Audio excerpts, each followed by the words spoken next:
ॐ भूर्भुवः स्वः तत्सवितुर्वरेण्यं भर्गो देवस्य धीमहि धियो यो नः प्रचोदयात्। ॐ भूर्भुवः स्वः तत्सवितुर्वरेण्यं भर्गो देवस्य धीमहि धियो यो नः प्रचोदयात्। ओम गुरुर्ब्रह्मा गुरुर्विष्णु गुरुरेव महेश्वर गुरुर्साक्षात् परब्रह्म तस्मै श्री गुरुवे नमः।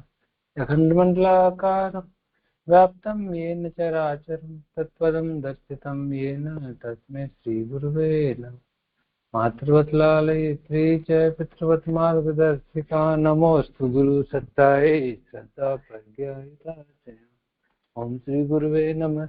आवाहयामि स्थापयामि ध्यायामि ततो नमस्कारं करोमि।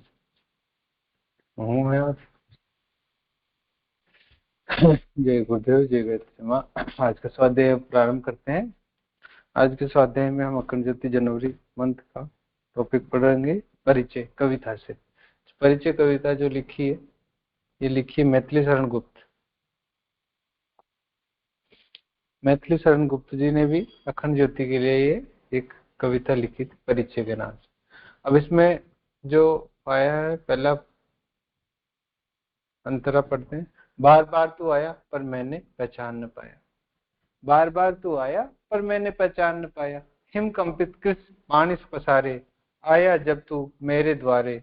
लौट गया जो धक्का खाया, बार बार तू आया पर मैंने पहचान न पाया। दिन दीर्घों से निकल पड़ा तू, बड़ा सा रास्ता बिकल बड़ा तू। पर मैं कौतुक से मुस्काया, बार बार तू आया पर मैंने पहचान न पाया। गलित अंग दुर्गंध सना तू, आया व्याकुल व्यथित बना तू। हटकर मैंने तुझे हटाया, बार बार तू आया पर मैंने पहचान न पाया। आर्त गिरा कानों में छाई, बहती तेरी आहट लाई। पर मैं उस पर ध्यान न लाया, बार बार तू आया पर मैं पहचान न पाया।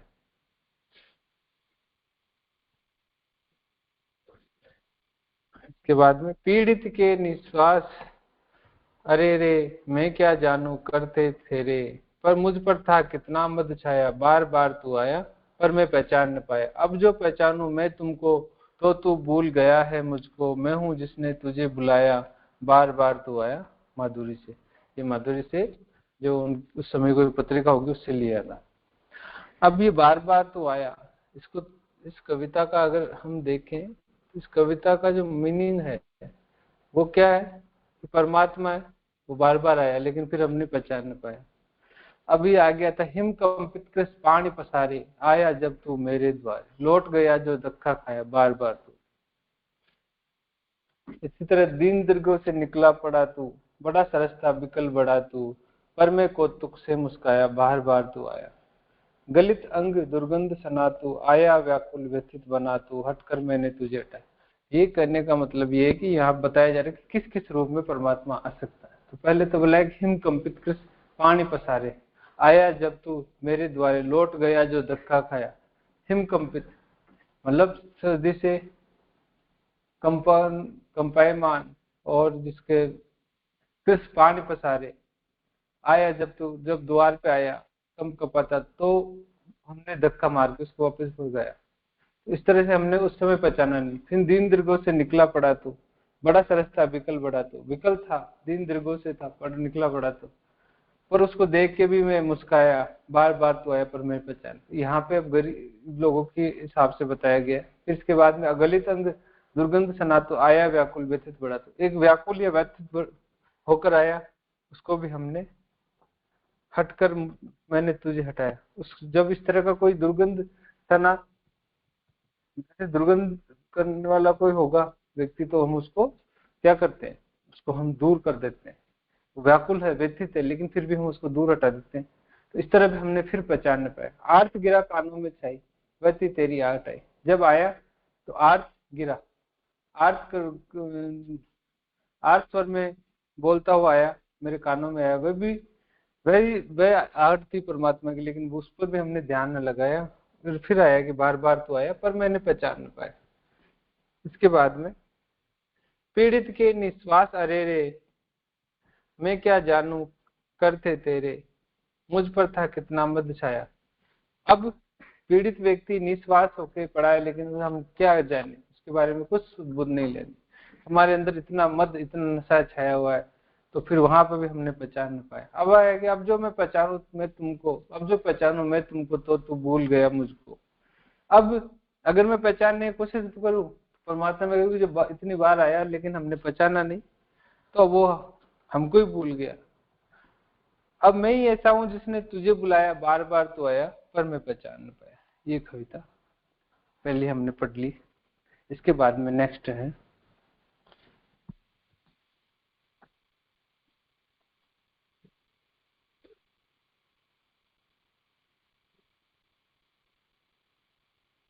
इस मानसिक शक्तियां बढ़ाने के 15 उपाय, ये हम आज पढ़ेंगे। ये जो है मानसिक शक्तियां बढ़ाने के 15 उपाय जो बताया है, ये है गिरिराज किशोर सिंह जी विशारद, इनका लिखा हुआ लेख है। मैं शुद्र हूँ, मेरी शक्ति नगण्य है, मुझे दुख घेरे हुए है, मेरे भाग्य में दुख ही बड़ा है। ईश्वर ने मुझे अभागा पैदा किया है, जो होना होगा हो जाएगा, मुझसे कुछ नहीं होगा। असफलता हुई तो कहीं का नहीं रहूंगा। आदि विचार करते करते मनुष्य की इच्छा शक्ति अर्ध मूर्छित हो जाती है, और संशय उस पर ऐसा काबू कर लेते हैं कि साधारण काम करते हुए भी मन संकल्प विकल्पों से भरा रहता है, और असफलता की आशंका मूर्तिवत सामने खड़ी रहती है। निरुद्योगी, परमुखाक्षेपी और आसान जिंदगी बसर करने वाले लोगों की इच्छा शक्ति एक प्रकार से निकम्मी हो जाती है। अज्ञानवश जो व्यक्ति कुछ दिनों तक ऐसे विचारों के पंजे में फंस जाता है, फिर उनसे छूटना बहुत मुश्किल मालूम देता है। वास्तविकता का पता लगने पर वह सोचता है, वह 3 बुरे विचारों में मैंने अपना समय गंवाया और अपने को अवनति के गड्ढे में धकेला। वह इन बुरे विचारों से छूटना चाहता है, पर ऐसी आदत पड़ गई है कि गाड़ी आगे बढ़ती नहीं। जरा हिम्मत बांधी, उत्साह आया, किंतु थोड़ी देर बाद विचार न जाने कहाँ चले गए, और पुनः निराशा ने आ दबोचा। ऐसे व्यक्ति किसी काम को पूरा नहीं कर पाते, या तो वे किसी काम को करते ही नहीं, करते हैं तो अधूरा छोड़ देते हैं। अनेक अधूरे और असफल कार्य उनके जीवन में यूं ही पड़े रहते हैं। इस वाले जो इसमें जो आज हम पढ़ रहे हैं मानसिक शक्तियां बढ़ाने के उपाय, तो इसमें कहें कि मैं शुद्र हूँ, ऐसा सोचने वाले, मैं से शक्ति न गणे, मुझे दुख घेरे हुए, मेरे भाग्य में दुख ही बता। इस तरह अगर हम मन बार बार सोचे और भगवान को भी दोष दे कि मेरे को अभागा पैदा किया, जो होना होगा हो जाएगा, मुझसे कुछ नहीं होगा, मतलब कुछ कार्य करने की इच्छा नहीं हो, सब परमात्मा के ऊपर छोड़ दे, और क्या सोचे कि मैं जब अभागा हूँ, जो कुछ होना होगा हो जाएगा, असफलता हुई तो कहीं का नहीं रहूंगा। इस तरह की बातें करते, आदि विचार करते करते मनुष्य की इच्छा शक्ति अर्धमुचरित हो जाती। इस तरह की विचार अगर मनुष्य करता है तो उसकी शक्ति मूर्छित, अर्धमूर्छित हो जाती है, और संशय उस पर ऐसा काबू कर लेते हैं कि साधारण काम करते हुए भी मन संकल्प विकल्पों से भरा रहता है। अगर संकल्प लिया तो उसका विकल्प रहता है, इतना संशय हो जाता है, ऐसा संशय उसके मन पर आ जाता है। और साधारण सा काम करते हुए मन, अगर साधारण सा भी कोई काम होगा उसको भी करते हुए अगर कोई संकल्प लेगा, उसका भी विकल्प ढूंढ लेगा, और असफलता की आशंका उसके सामने ही खड़ी रहती है, और असफलता की आशंका मूर्तिवत सामने खड़ी रहती है।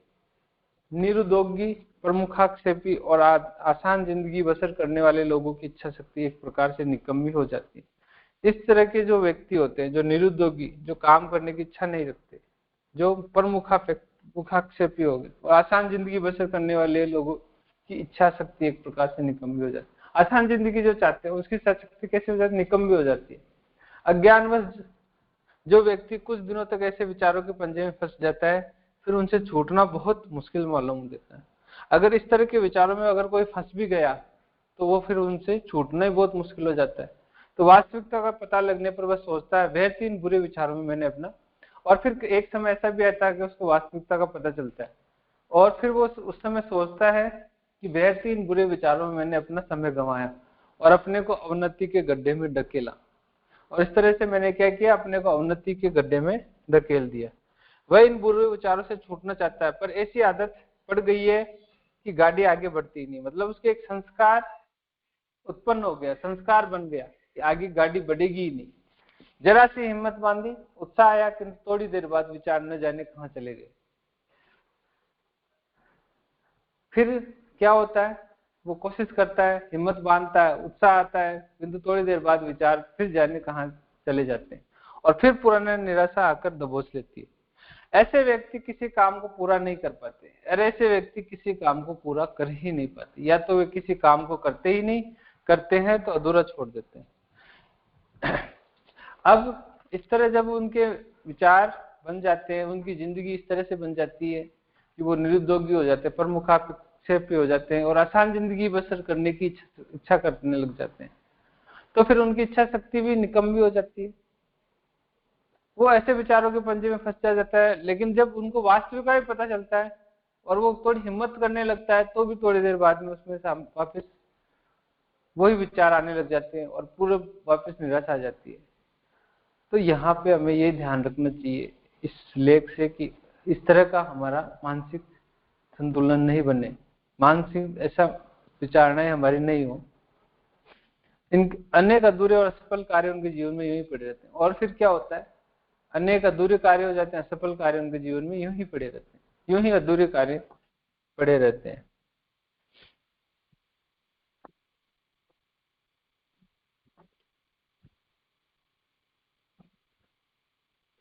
अब आगे, ऐसे लोगों की इच्छा शक्ति बहुत निर्बल होती है, लगन और दृढ़ता के अभाव में किसी कार्य पर चित्त नहीं लगता, मस्तिष्क की कमजोरी के कारण निराशा और उदासीनता छा जाती है। विचार शक्ति, तुलनात्मक शक्ति, कल्पना शक्ति, इच्छा शक्ति, प्रवृत्ति शक्तियों की कमजोरी या निश्चित परिणाम असफलता है। एक ही समय में एक ही प्रकार का व्यापार करने वाले दो व्यक्तियों में से एक को लाभ होता है, एक को हानि। एक के पास नित्य सैकड़ों ग्राहक आते हैं, किंतु उसका पड़ोसी दुकानदार मक्खियां मारता रहता है। ऐसा क्यों होता है? दोनों के पास जाने से आपको पता चलेगा कि एक का चेहरा सदा हंसता हुआ रहता है, आत्मशक्ति का दृढ़ विश्वास उसके चेहरे पर झलकता रहता है, दूसरा निराशा और उदासी से भरे हुए मुंह को लटकाए हुए रहता है। यह मानसिक शक्तियों के सबल और निर्बल होने का परिणाम है। अब नेक्स्ट पैराग्राफ में बताया जा रहा है कि ऐसे लोगों की इच्छा शक्ति बहुत निर्बल हो जाती है। इच्छा शक्ति वो करने की कोशिश करते हैं, लेकिन उसमें कोई बल नहीं होता, वो थोड़ी देर रहती है और फिर वापस चली जाती है। लगन और दृढ़ता, ये दोनों के अभाव हो जाते हैं। तो कोई अगर लगन भी नहीं हो और दृढ़ता भी नहीं हो तो कोई कार्य में चित्त भी नहीं लगता। मस्तिष्क की कमजोरी के कारण हमेशा निराशा और उदासीनता छा जाती है। मस्तिष्क कमजोर हो जाता है, जिसके कारण मस्तिष्क कमजोरी के कारण निराशा या और उदासीनता छा जाती है। विचार शक्ति, तुलनात्मक शक्ति, कल्पना शक्ति, इच्छा शक्ति, प्रवृत्ति शक्तियों का कमजोरी शक्तियों की कमजोरी अब निश्चित परिणाम असफलता। अब ये बोले असफलता किसको बोल सकते हैं? असफलता उसको बोल सकते हैं जिसमें विचार शक्ति, तुलनात्मक शक्ति, कल्पना शक्ति, इच्छा शक्ति ये सब खत्म हो जाती है, इनकी कमजोरी आ जाती है।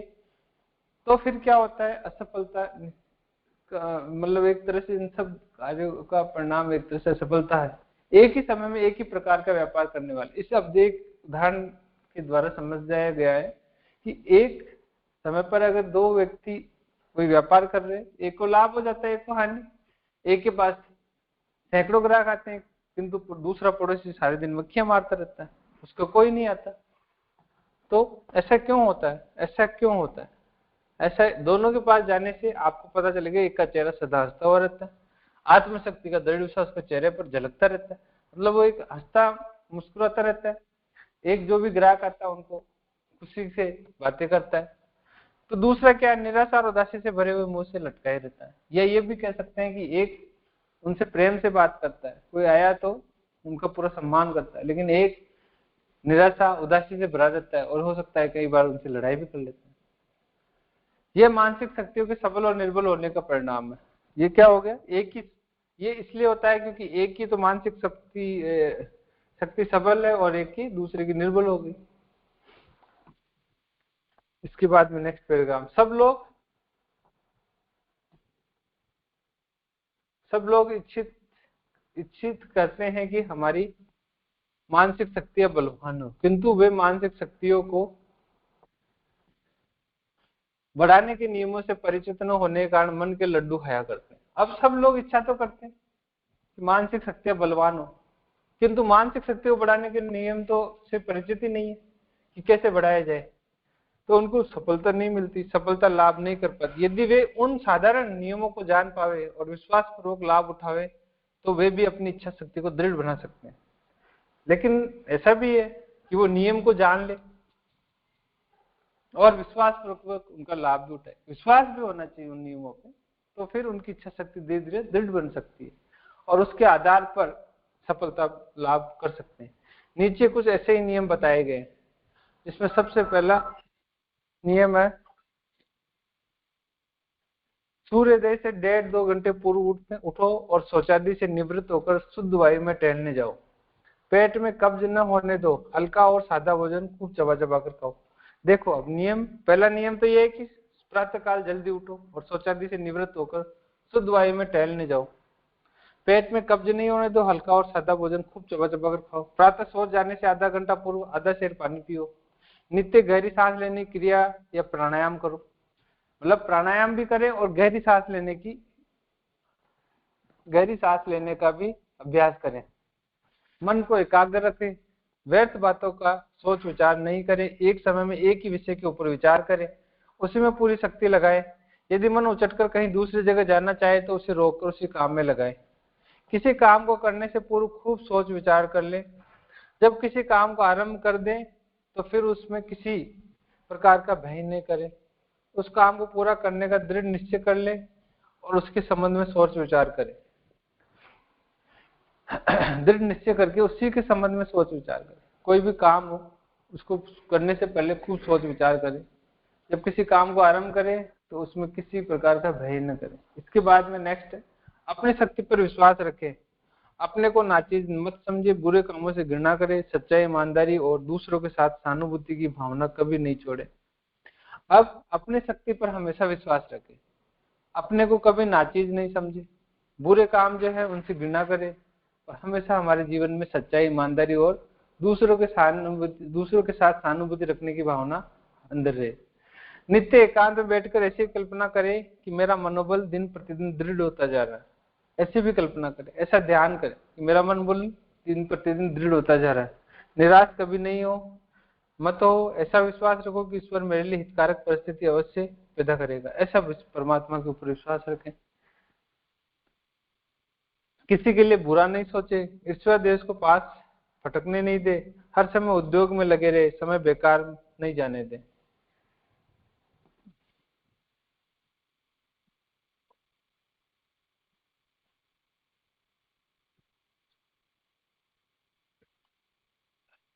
समय कभी बेकार नहीं जाने दे, हर समय का सदुपयोग करें, व्यर्थ काम नहीं करें। कुछ लोगों को चारपाई पे बैठकर पैर हिलाने की, जमीन खोदने की या शरीर को व्यर्थ हिलाने चलाने की आदत होती है, ये ठीक नहीं। सदैव शांत रहे, एक ही काम में शरीर की शक्ति लगाए। नित्य ऐसी कल्पना करते रहे कि मेरे मस्तिष्क के परिमाण सूक्ष्मतर होते जा रहे हैं और मानसिक शक्तियां बढ़ रही है। विचारवान सज्जनों के साथ रहे और सुविचार युक्त पुस्तकें पढ़े, अपने दुर्गुणों को तलाश करें और उनका परित्याग करें। सदा मुंह पर मुस्कुराहट बनाए रखें, दिन में एक बार खूब जी खोलकर हंस, हमेशा हंसते रहे। ये 15 नियम है जिनको हम एक बार और पढ़ेंगे। सूर्योदय से पहले ये बहुत जरूरी है उठना, फिर शुद्ध वायु में टहलने भी जाए, कब्ज कभी नहीं होने थे, हल्का और सादा भोजन करें, सुबह जबाकर करें, सो जाने से पहले आधा घंटा खूब आधा से कम पानी पी, ज्यादा ही पी सकते हैं।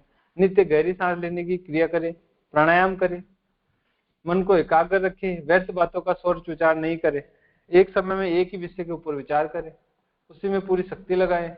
यदि मन उछट जाता है तो दूसरी जगह जाना है तो उसे रोककर उसी काम में वापस लेके आओ। किसी काम को करने से पूरे खूब सोच विचार करें। जब किसी काम को आरंभ करें तो फिर उसमें किसी प्रकार का भय नहीं करें। अगर आरंभ कर दिया तो भय नहीं करना, उस काम को पूरा करने का दृढ़ निश्चय करना है और उसी के संबंध में सोच विचार करना।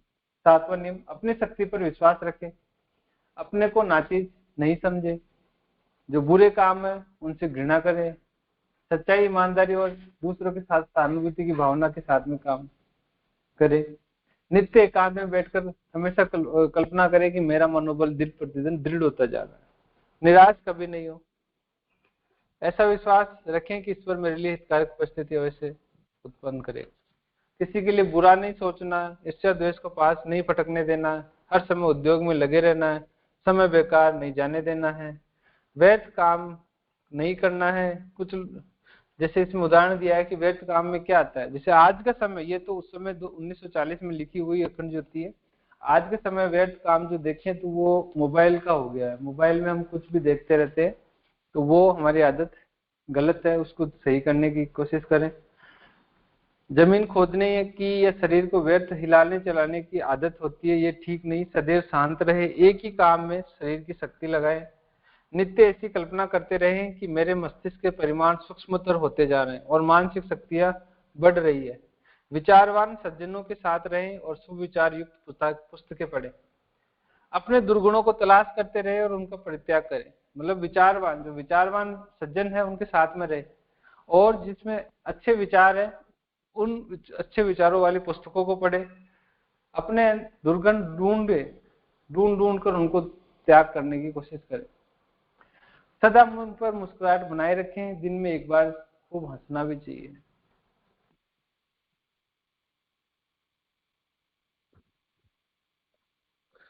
अब इसके बाद में आता है, देखने में ये नियम साधारण प्रतीत होते हैं पर इनकी महत्ता बहुत अधिक है।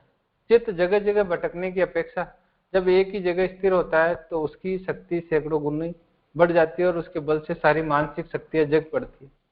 अब ये जो ऊपर वाले नियम तो है साधारण से दिख रहे हैं, लेकिन इनकी महत्ता देखें तो वो बहुत ज्यादा अधिक है। चित्त जगह जगह भटकने की अपेक्षा अब धीरे धीरे वो स्थिर होने लगता है और उसकी शक्ति भी सैकड़ों गुना बढ़ जाती है और उसके बल से सारी मानसिक शक्तियां जग पड़ती है। जैसे जैसे चित्त स्थिर होगा, शक्तियां भी सैकड़ों गुनी बढ़ने लगती है, और जब शक्तियां बढ़ेगी तो मानसिक शक्तियां जग पड़ती है। आती सी शीशे को साधारणतः धूप में रख दो तो कोई खास असर न होगा, किंतु उसके द्वारा यदि सूर्य की किरणों को किसी एक बिंदु पर एकत्रित करें तो आग पैदा हो जाएगी। बारूद को खुली जगह में रखकर आग लगा दो तो बख्त से जल जाएगी। कोई खास कार्य उसके द्वारा न होगा, किंतु उसी को बंदूक में भरकर एक ही दिशा में उसका प्रवाह जारी कर दिया जाए तो गोली तो को बहुत दूर तक फेंकने की शक्ति उसमें हो जाती है। मन जब तक संयमित नहीं है तब तक वह इधर उधर चलता रहता है। तांगे का घोड़ा जब इधर उधर उछल कूदता है तब तक रास्ता तय करने में बड़ी कठिनाई पड़ती है, किंतु जब वह चुपचाप ठीक प्रकार सरपट दौड़ने लगता है तो जरा सी देर में निश्चित स्थान पर पहुंचा देता है। मन की स्थिरता, प्रसन्नता, दृढ़ता और ईमानदारी, ये सद्गुणों की खान, विकास के साधन और सफलता की सीढ़ियां हैं। इन चारों के आते ही सब प्रकार की मानसिक शक्तियां जागृत हो जाती है। गूंगे वाचाल पंगे पहाड़ पर चढ़ने वाले हो जाते हैं, पर यह भी ध्यान रखना चाहिए अच्छे विचार अच्छे शरीर में ही रहते हैं, इसलिए शरीर को स्वस्थ रखना भी आवश्यक है। इन्हीं 5 नियमों के आधार पर 15 नियम बने हैं। पाठक चाहे जब आजमा कर देख ले, लाभ उन्हें अवश्य होगा। इस प्रकार ये वाला लास्ट पैराग्राफ, इसमें बताया रहे हैं कि ये नियम देखने में तो साधारण लगते हैं लेकिन इनकी महत्ता इतनी ज्यादा है इसकी कोई कल्पना नहीं कर सकते।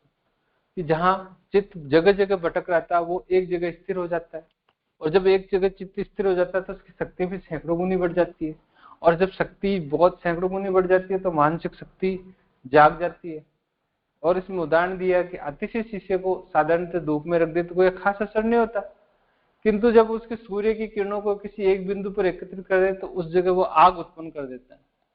इसी तरह बारूद को खुली जगह में रखकर आग लगा दे तो जल जाएगी, कोई खास कार्य उसके द्वारा नहीं होगा, किंतु उसी को बंदूक में भरकर एक ही दिशा में उसका प्रवाह जारी कर दिया जाए तो गोली को बहुत दूर तक फेंकने की शक्ति उसमें हो जाती है, और वो बारूद उस गोली को बहुत दूर तक फेंक देता है। अब इसमें यही बात आई कि जब तक मन संयमित नहीं है तब तक वह इधर उधर उछलता रहता है। तांगे का घोड़ा जब इधर उधर उछलता कूदता है जब तक रास्ता तय करने में बड़ी कठिनाई पड़ती है, किंतु जब वह चुपचाप ठीक प्रकार सर पर दौड़ने लगता है तो जरा सी देर में निश्चित स्थान पर पहुंचा देता है। मन की स्थिरता, प्रसन्नता, दृढ़ता और ईमानदारी, यह सद्गुणों की खान, विकास के साधन और सफलता की सीढ़ी है। अगर मन की स्थिरता, प्रसन्नता, दृढ़ता और ईमानदारी, ये सब सद्गुणों की खान, विकास के साधन और सफलता की सीढ़ी है। अगर विकास होगा तो इन्हीं के द्वारा होगा और यही सफलता की सीढ़ी है। इन चारों के आते ही सब प्रकार की मानसिक शक्तियां जागृत हो जाती है। और जब जैसे ये चारों चीजें आती है, मनुष्य की मानसिक शक्तियां जागृत हो जाती है। गूंगे, वाचाल और पंगे पहाड़ पर चढ़ने वाले हो जाते हैं। पर यह भी ध्यान रखना चाहिए, अच्छे विचार अच्छे शरीर में ही रहते हैं, इसलिए शरीर को स्वस्थ रखना भी आवश्यक है। अब अच्छे विचार कहाँ आएंगे? अच्छे शरीर में आएंगे। अगर अच्छा शरीर नहीं होगा, वो शरीर से दुखी रहेगा, तो फिर उसके साथ में कोई फायदा नहीं होगा। इन्हीं 5 नियमों के आधार पर उप 15 नियम बने, पाठक इन सबको आजमा सकता है।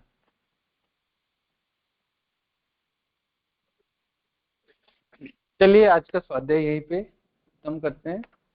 शांति पाठ। ओम द्यो शांति अंतरिक्ष गोम शांति पृथ्वी शांतिरापः शांतिरोषधयः शांतिर्वनस्पतयः शांति ब्रह्म शांति सर्वगम शांति शांतिरेव शांति सामा शांतिरेधि। ओम शांति शांति शांति सर्वारिष्ट शांतिर्भवतु।